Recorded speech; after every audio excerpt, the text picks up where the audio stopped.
In this video, we will see how to write a trigonometric function using a given graph. This graph represents a sinusoidal, therefore to write a trigonometric function, we will use one of these two forms. Y equals a sine of bx minus c, and y equals a cosine of bx minus c. If in any of these forms we can find a, b, and c, then we can replace them and get the trigonometric function. Now, from the graph we see that the amplitude of this function is 2 because from the x-axis the graph goes up 2 units and down 2 units. This means that in any of these two forms, the value of a can be positive 2 or negative 2.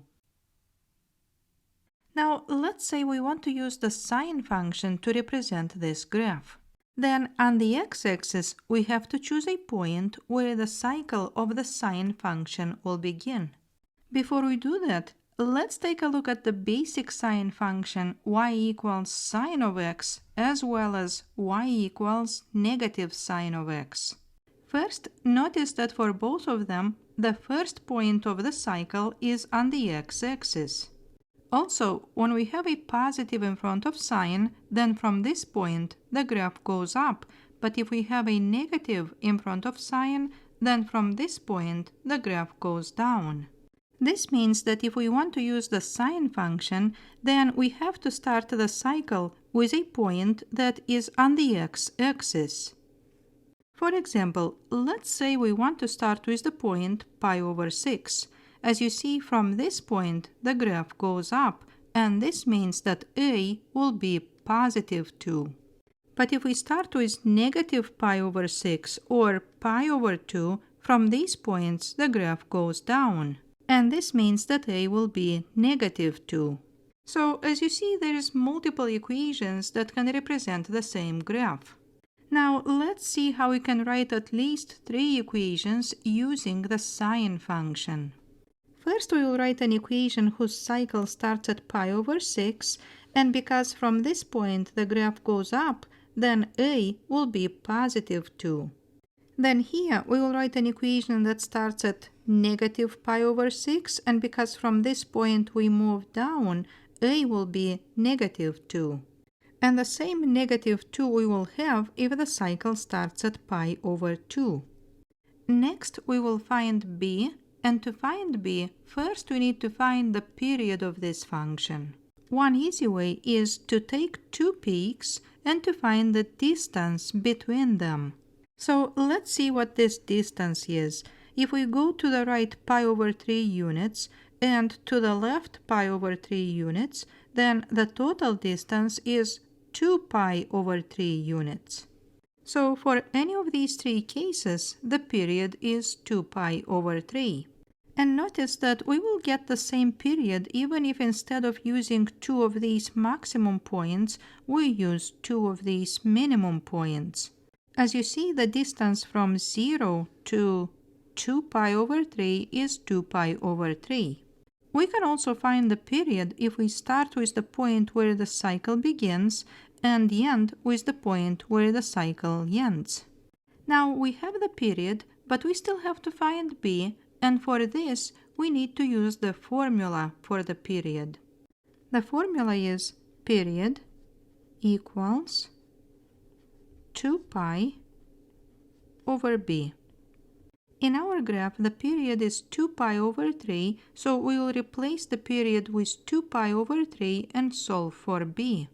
Then we will have 2 pi over 3 equals 2 pi over b.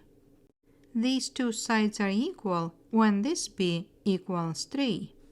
So we just found b, and b equals 3.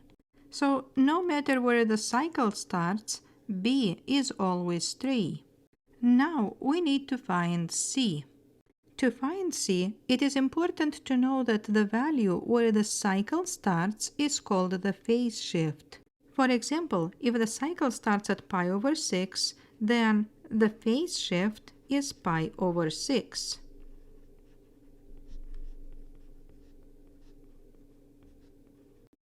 Then here the phase shift is negative pi over 6 and here is pi over 2. Now to find c, we have to use the formula for the phase shift, which is c divided by b. Then in this formula, if the cycle starts at pi over 6, then we will replace the phase shift with pi over 6 and b with 3, and we will solve for c. Then pi over 6 equals c divided by 3.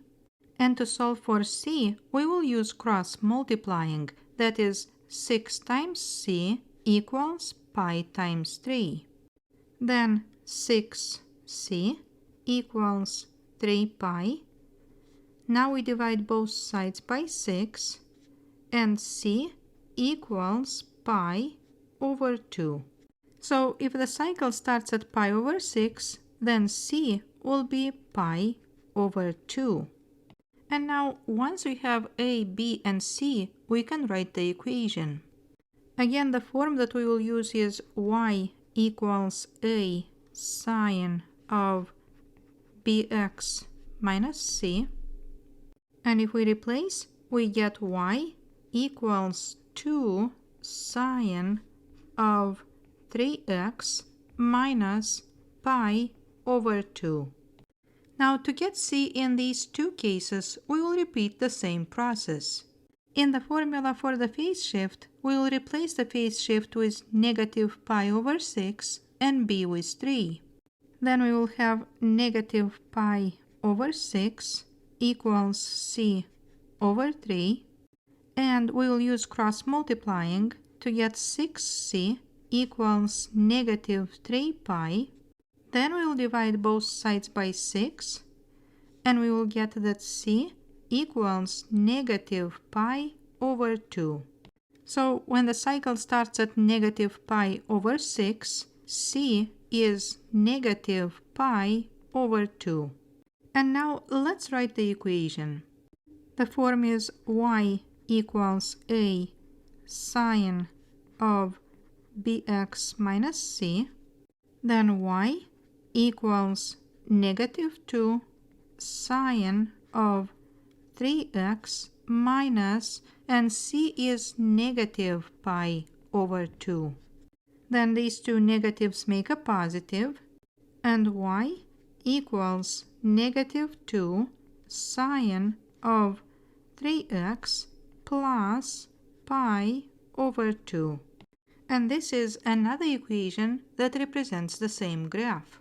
Now let's find c in the third case. The phase shift is pi over 2 equals c divided by 3. Then 2c equals 3 times pi, and if we divide both sides by 2, c equals 3 pi over 2. So when the cycle starts at pi over 2, c equals 3 pi over 2. And now we will write the last equation. The form again is y equals a sine of bx minus c. Then y equals negative 2 sine of 3x minus 3 pi over 2. And this is another equation that represents the same graph. I will write these three equations up here, then we will see how to write two more equations using cosine. To the right, we have the graphs of y equals cosine of x and y equals negative cosine of x. Notice that the coefficient of cosine of x is 1, therefore the graph crosses the y-axis at 1. And when the coefficient is negative 1, then the graph crosses the y-axis at negative 1.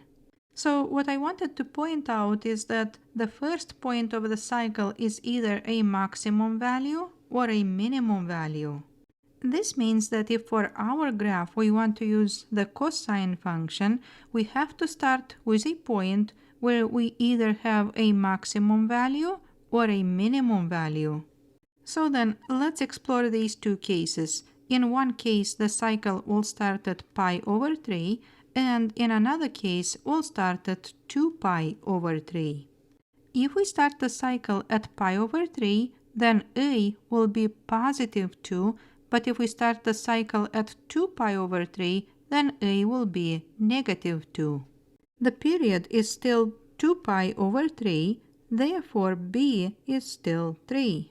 Now, if the cycle starts at pi over 3, then the phase shift is pi over 3, and if the cycle starts at 2 pi over 3, then the phase shift is 2 pi over 3. And now to find c for each of these cases, we will use the formula for the phase shift, which is c divided by b. In the first case, pi over 3 equals c over 3, then c equals pi. In the second case, 2 pi over 3 equals c over 3, then c equals 2 pi. So you see that in each of these cases, if the denominator is the same, then c equals pi, and here c equals 2 pi. So when the cycle starts at pi over 3, c is pi, and when the cycle starts at 2 pi over 3, c is 2 pi. Now let's write the equation for each of these cases. We are using the form y equals a cosine of bx minus c. Then when the cycle starts at pi over 3, the equation is y equals 2 cosine of 3x minus pi. And when the cycle starts at 2 pi over 3, the equation is y equals negative 2 cosine of 3x minus 2 pi. So here we have the graph and 5 equations where 3 of them use the sine function and 2 of them use the cosine function to represent the same graph. I hope you liked this explanation. Please subscribe, leave a comment, and thank you for watching.